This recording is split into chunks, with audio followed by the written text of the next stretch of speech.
Welkom in die Kaap en dit is alweer tyd om koring te oes.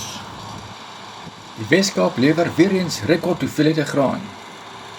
In die Suid-Wes-Kaap word daar in Oktober en November geoes. Suid-Afrika lewer jaarliks tussen 1,5 en 2,5 miljoen ton koring. Het julle geweet, koring word sedert 1650 al in die Kaap aangeplant.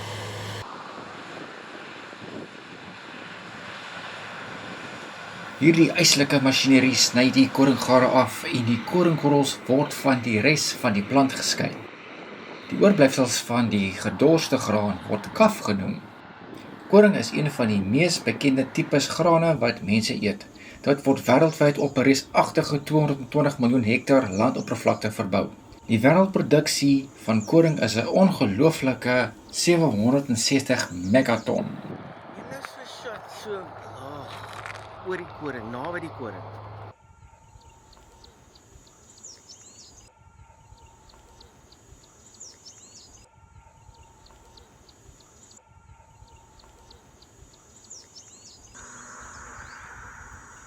Hallo!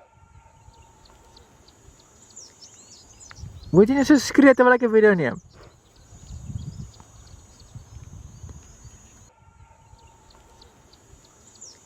Dankie dat julle my video gekyk het en ek sien vir julle in die volgende video. Bye almal!